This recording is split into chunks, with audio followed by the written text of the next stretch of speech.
Annotating visuals is a powerful way to maintain engagement in a virtual conversation, as well as increase the impact of whatever you are trying to communicate. Most people know that platforms like Zoom have annotation features they can use over a presentation software like PowerPoint, and a virtual whiteboard that tends to come with the virtual meeting platform.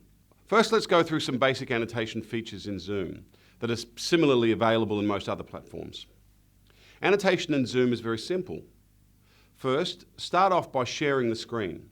You'll have sharing options that you'll want to consider depending on your need. The first piece of functionality to consider is the whiteboard. A Zoom whiteboard is a static white screen that allows you to draw shapes, add text boxes and stamps, highlight, and more. The other type of annotation is useful not only when sharing a whiteboard, but also a PowerPoint deck or whatever you have on your screen. This allows you and all participants on the call to actively annotate. Super handy for fact-checking, opinion requesting, or asking buyers to expand upon an idea that's listed. However, when it comes to writing on the screen, the writing often looks like this. That's because most people try to write or draw with a mouse. Why? Because that's what they have, and they don't know that there are other options.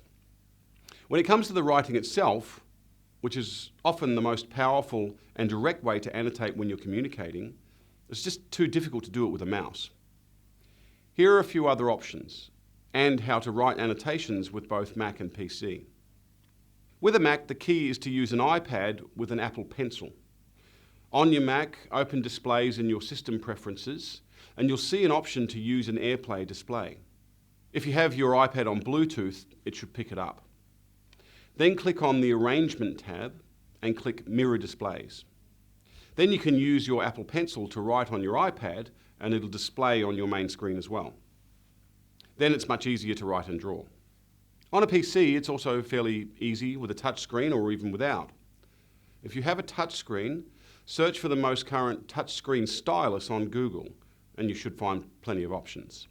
And if you don't have a touch screen, you can search the internet for drawing tablet. And again, there are many options that will allow you to write on a tablet, but have it show up on your primary screen. When it comes to presenting, of course, you can annotate through your platform, but for many sellers, it's easier and more useful to annotate directly in PowerPoint. Why? Because the annotation tool is pretty easy. In presentation mode, mouse over to the bottom left of the screen and annotation tools will pop up. Then with your mouse or stylus, it's easy to select what you want and write. Many people think it's the best way to annotate if you're using PowerPoint. And all you need to do to have other meeting participants write as well is to give them screen control through your meeting platform. If you leave your presentation mode, PowerPoint will ask if you want to save your annotations. Click yes, and all the annotations will be there. If, for example, you need to send the presentation with the discussion notes directly to the other people who were at the meeting. To get some practice, here's what we suggest. Open a PowerPoint, go into presentation mode, and open the annotation tools.